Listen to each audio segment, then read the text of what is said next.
Well, well, well. We are doing the huddle at night, and the NFL schedule has been released. They turn everything into an event.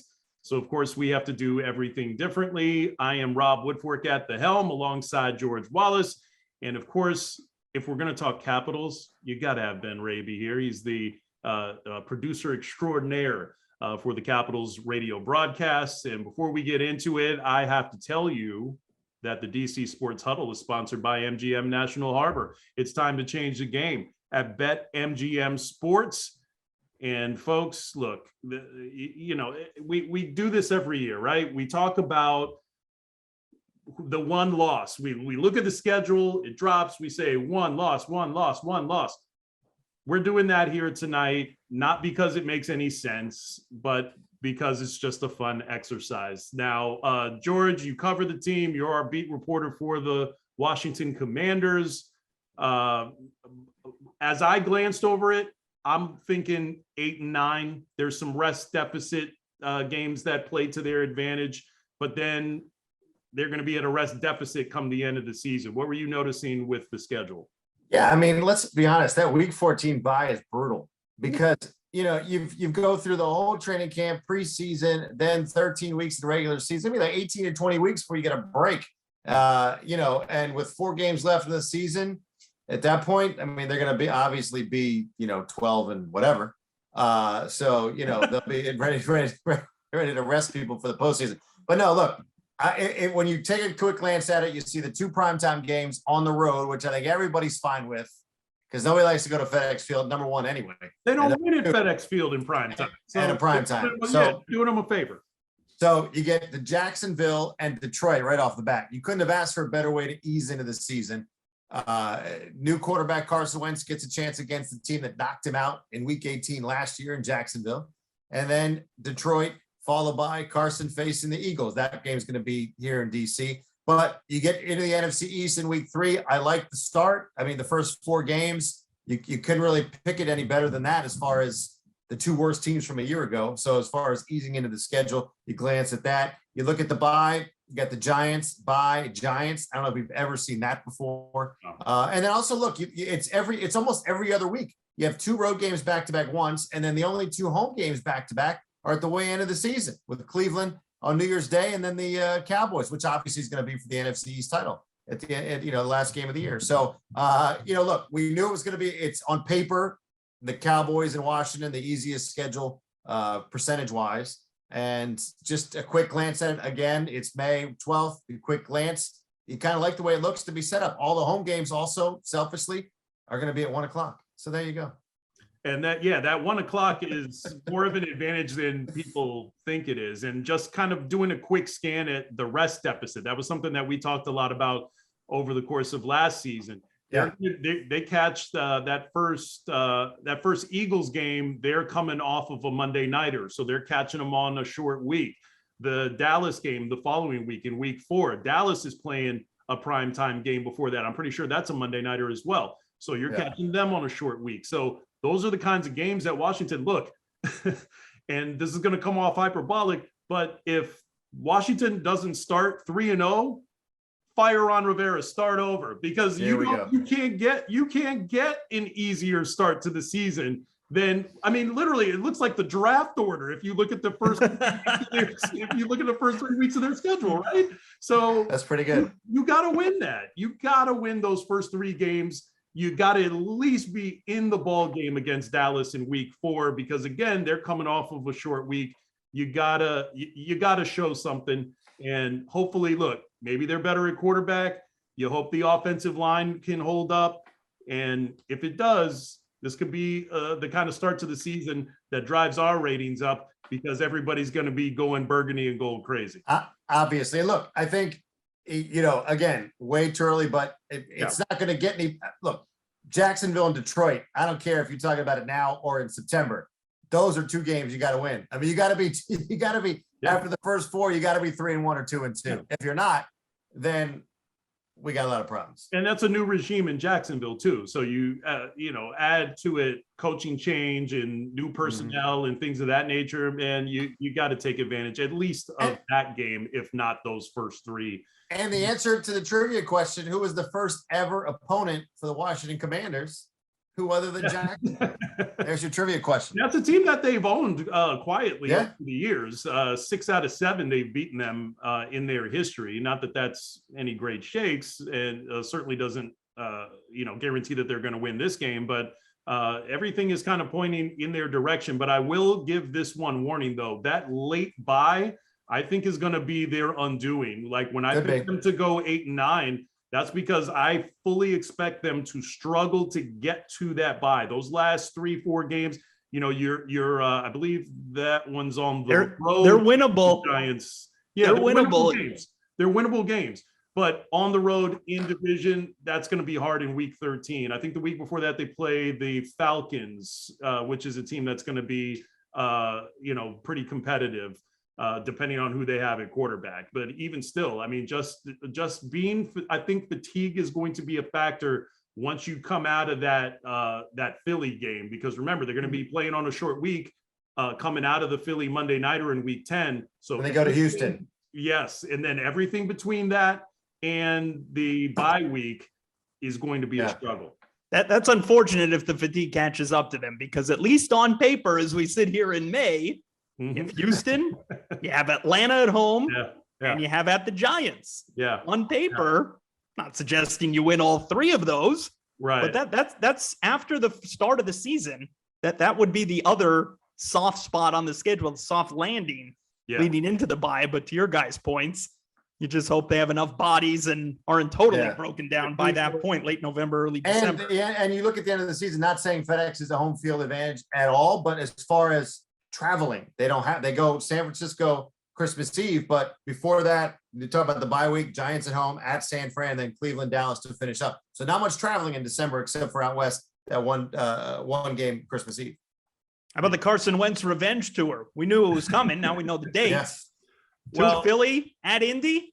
And what's funny is initially I was like, you know what, they're going to be jazzed up for that game, the Monday Nighter. It's going to be in Philadelphia against a team that drafted them, and probably everybody's going to try to get it. But again, I think the rest deficit is going to be a factor in that game, and I think they actually take the one at FedEx Field and then drop the one on Monday night. The game at Indianapolis, though, that's kind of a coin flip for me, because I think Indianapolis is the far superior team on paper, and I actually picked them to beat, and Ben's going to love this, I actually picked them to beat the Packers because of the rest deficit. They're coming off the Thursday Nighter. They have sort of a mini bye at that juncture of the season. So then you turn around with 10 days to prepare for Aaron Rodgers and very little else on offense.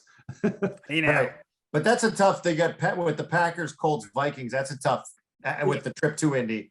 Yeah, that's a tough stretch. Followed by the and then you got the Monday Nighter. So yeah, I mean, look, it is what it is. It's fun to sit here and talk about because you can dissect and we act like we know what we're talking about. But just glancing at it, I like usually sometimes you see the 3 weeks in a row, 3 road games in a row, 3 home games in a row. We don't see that this year. It's every other. The home schedule is 9 home games for the first time, because last year they had the road game as the extra. And look, nobody wants to see this team in primetime. We know that. They get 2 games. Okay? Not at home. Great. Not at FedEx. Fine. Not at home. Seats. The home games are at 1:00. Like, it's a under the radar type of thing. And, maybe you just go out, take care of business, sneak up on some people, and you get to November and we're talking, upper half of the NFC East, then it could be fun to talk about. You look at the remaining games. And not much time zone travel either. Just right. One trip out west to San Francisco. I don't know Minnesota and Indianapolis off the top of my head, but the only West Coast game they have is the San Francisco game. And Kyle Shanahan makes it a point to beat Washington to pieces every time he sees them. So that's a L right there, unless they go through some ridiculous spate of injuries. But my pick is 8-9. I think they start the season really Oh, fast. you're going out on a limb, huh? I am. Look at 8 that, and man. 9 after your predicted I can't- 3-0 start. I know. That's what I'm saying. I think they start fast. I think they start the season fast. I think the rest deficit becomes an issue toward the middle, and they limp their way into the bye week.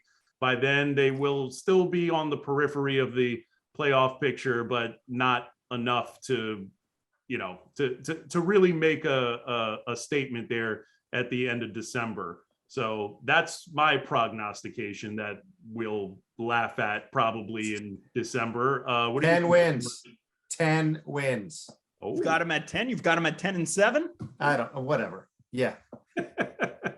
No ties in honor of Dave Preston. No. I'm the Ties. contrarian over here. I'm going right down the middle, fellas. I'm so boring. 8-1.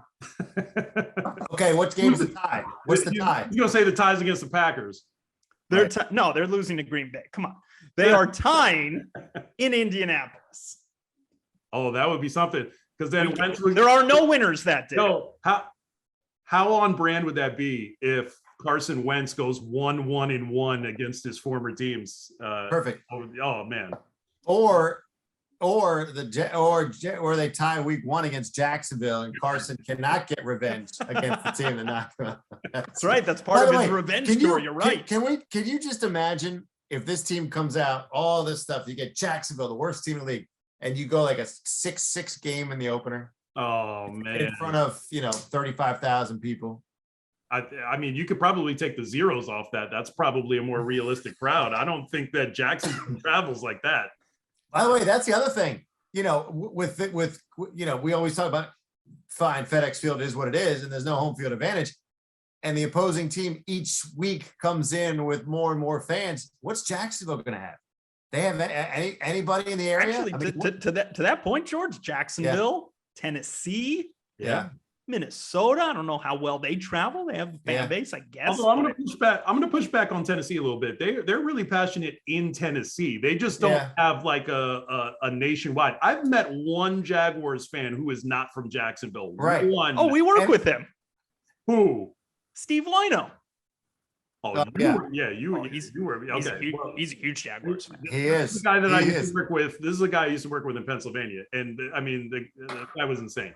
But and there are a lot of Washington fans in Tennessee. I remember when they would go there, there'd be a lot of burgundy and gold in the stands there. So I mean, anywhere in the South. I mean, Washington was the team in the South, Carolina, whatever that's worth. So yeah, Carolina, and actually, there's I spent a lot of years, more years than I care to admit, in Central Pennsylvania, and there's a huge Washington contingent there as well, from the days when they used to have training camp in Carlisle. So Central Pennsylvania is still very much Washington. It's actually a confluence of like Washington, Baltimore, Pittsburgh, and Philly fans. Like it's like a real interesting area for NFL fans, but I digress, like way off the beaten path. So George, I would like to know also, you look at quickly the preseason schedule, and there's always talk about the joint preseason schedule. You got the Panthers week 1 in the preseason. Revenge. Joint practice. You got Kansas City.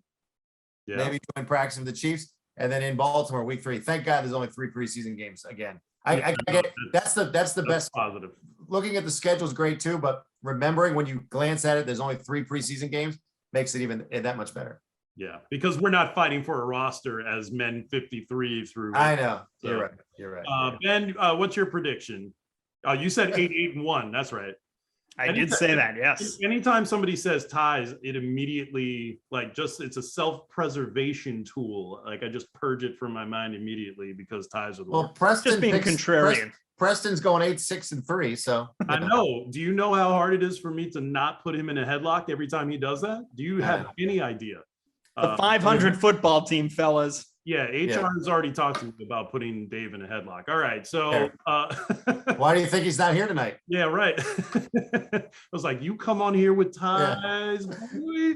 All right, so all right, guys, for Tuesday. So now we go from the fun stuff to the not so fun stuff, because the Washington Capitals are going to be fighting for their playoff lives at Capital One Arena on Thursday night, and I hope that Friday night. This is Thursday night. See, when we tape on off-kilter times, it screws up my body clock. All right, so Friday nights, the Capitals will fight for their playoff lives. And who better than Ben Raby to break it down for us? The way that they lost, and I'm still trying to figure out how they lost that game 5. You're up 3-0 midway through the second period, and then all hell breaks loose. Carter Verhaeghe, that name is going to just ruin Caps fans for years and years and years to come. So, first of all, what the hell happened in week 5 or game 5? I'm still in schedule. Game 5, and is that something that can derail them in game 6? Like, are they done, or is this something that like propels them to force a 7th game? Yeah, no, that was pretty deflating the way it unfolded, because they've now blown leads. The Capitals have in both games 4 and 5. And I'll say, objectively speaking, in game 4, even though the lead was blown late in regulation and ultimately it's an overtime loss, that night, I think you could objectively say the Florida Panthers were the much better team for large stretches. You look at the other night, game 5, series tied at 2 games apiece, and the Capitals jump out to that 3-0 lead. The Capitals played well for large stretches to begin that game, and it got away from them. And I think for that reason, it's more of the deflating of the 2 defeats. But the Florida Panthers, fellas, this is what they did all season. The cardiac cats is what they call themselves. They had a league high 29 comebacks. They set an NHL record, 5 comebacks by 3 or more goals. There were some questions.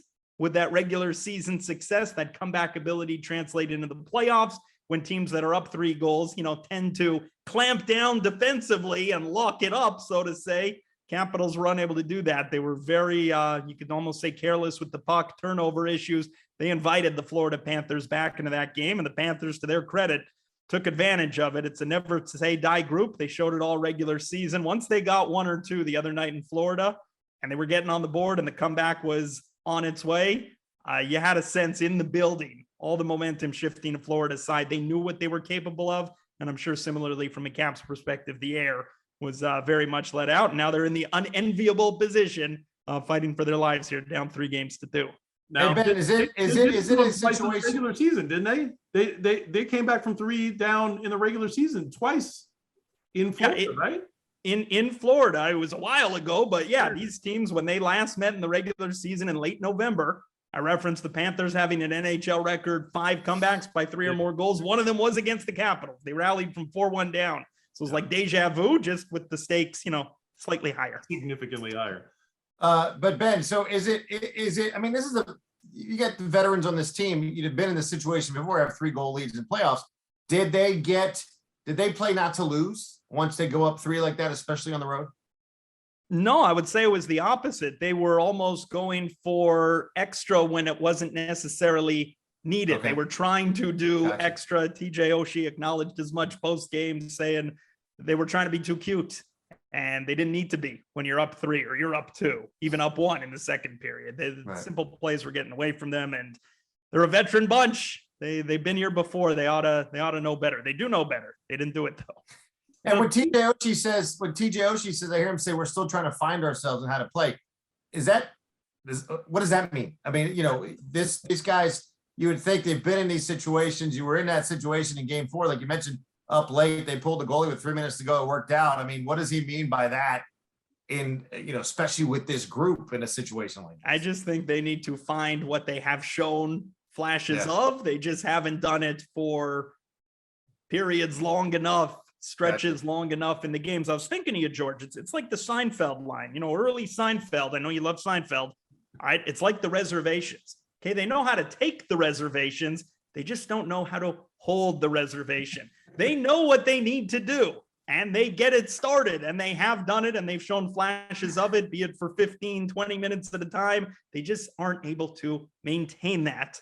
As easy as it sounds to do it for 60 minutes, they need to do it for something closer to 60 minutes. It gets away from them. And again, they invite the Florida Panthers back in the game, as they have, and now find themselves fighting for their playoff lives. But they have it in them. Maybe it's easier said than done, but for a veteran bunch, you would think they ought to be able to clamp down and lock it down, which is something that for years they did very well, thinking back years ago, closer to that Stanley Cup run in 2018.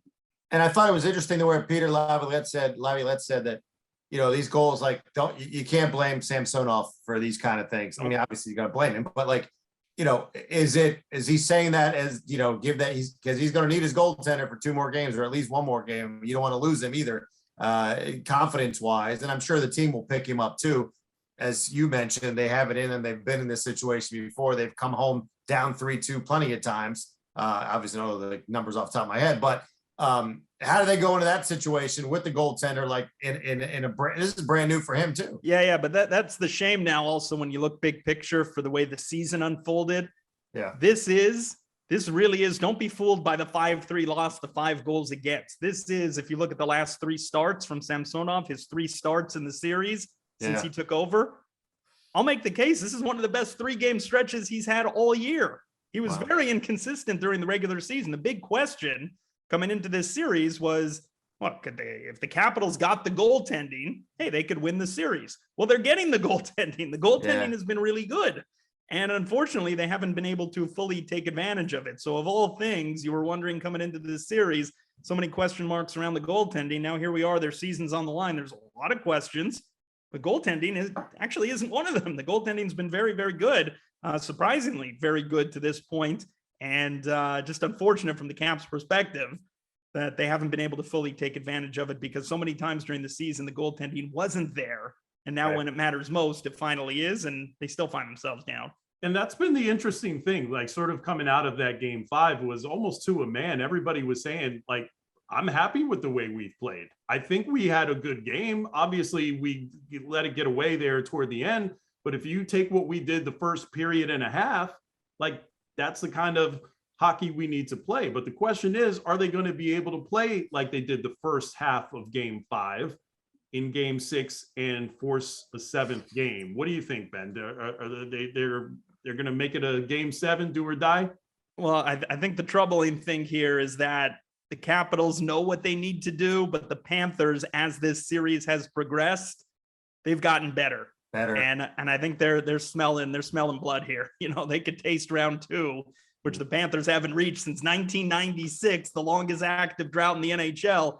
But the Panthers, the President's Trophy winners, they're a young core. They're still going through this, some of them for the first time. They acknowledged themselves early in the series when the Capitals built that 2-1 lead. They were very candid, the Panthers were. They were using words like, we're playing nervous, we're tight, we're tentative, we're frustrated. I was actually surprised how open they were with the media, acknowledging that, they were a little uncomfortable.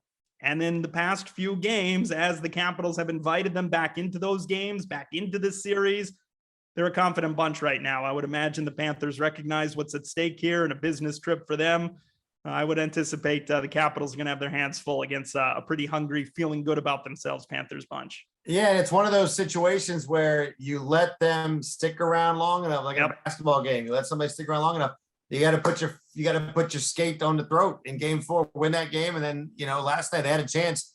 You could see it. I mean, you're right. It's to that point. Thinking about it that way, you let them hang around, and now all of a sudden you've given them all the confidence in the world to. They need to win 1 of 2. Yeah, the Panthers have shown 2 things in their past 2 wins. They've shown that they could win a low-scoring, grinded-out slogfest of a game, as they did in Game 4, where goals were at a premium, and they rallied late and eventually won 3-2 in overtime. That was kind of your typical postseason games. They patted themselves on the shoulders, said, hey, we could do this. We could win this type of game. And then conversely, Game 5 the other night, they were able to rally as they did during the regular season from a 3-goal deficit, and they were able to show, hey, we could also come with our high-octane offense and turn a deficit very quickly into an advantage. So the Panthers are showing they could play either way right now. They could play either game, and they're suited for either one. At least that's what they're telling themselves, and it has put them in this position where, again, they're 60 minutes away from advancing. I think it's safe to say, we've seen, obviously, you've seen quick starts from the Caps go up 3-0, but I would say you can't get down 2 goals early Friday night, right? Yeah, but what I've realized too is it's more than just the quick start, because you're right. It's almost a cliche. Well, weather the storm for the first 10 minutes, get through the first period. No. Now it's really maintain it. Keep going. Second, third. Obviously want to play a complete game, but the way the Panthers are built and the depth in their lineup and the young core that they have, they don't tire. They've shown that ability, the best 3rd period team during the season. They have that comeback ability. They've shown it. And not only do you not want to fall behind, but even if you're up early, you can't revert to what they showed in Game 5, the Capitals, where they didn't clamp down defensively and they gave the Panthers those opportunities. All right, Ben hedged, and I don't think he can really pick a winner or loser anyway, since he's so close to it. But George, you're saying they're going to lose Game 6. Well, on this what is this little huddle thing we do? I said Caps in 6 initially. Yeah, you did. Obviously, it's not going to be the case, Yeah. but I think they win tomorrow night. Let's have some fun. Let's go 7. We got to get Ben back to Florida. And that's the thing. I'm going to agree with you. And Ben can correct me if I'm wrong on this, but I believe that the Capitals in Game 6s in the Alex Ovechkin era are 5-1. Does that even sound kind of true? I thought I saw that earlier today. But I would have to confirm that. Okay. All right. Well, we're just going to say it's true because. Hey, it's just between us. Go ahead, Ben. You can. Yeah, I like it because it sounds good. It sounds favorable, and it means the Capitals win. So I'm taking the Caps in Game 6. They force a Game 7, and we all know anything can happen in a Game 7. I'm going to use Ben doesn't have to pick it, but do you think they're going to come to play tomorrow night? Yes, I do, especially at the start. Yeah. All right. Okay. And they maintain it. All right. Well, you heard it here first. Ben Raby guarantees the Capitals will win. So put it on the bulletin board in the Florida locker room. I gave you 8-8-1 for the Commanders. Come on. Yeah. All right. This was a great huddle, guys. We talked a little football. We talked a little hockey. We had fun. We laughed. We cried. And at the end of it all, the DC Sports Huddle is sponsored by MGM National Harbor. It's time to change the game at BetMGM Sports. I am Rob Woodfork. You know George Wallace. You know Ben Raby. And if we are wrong about any of our predictions here today, forget we said anything. Have a great one. And here's me breaking the huddle.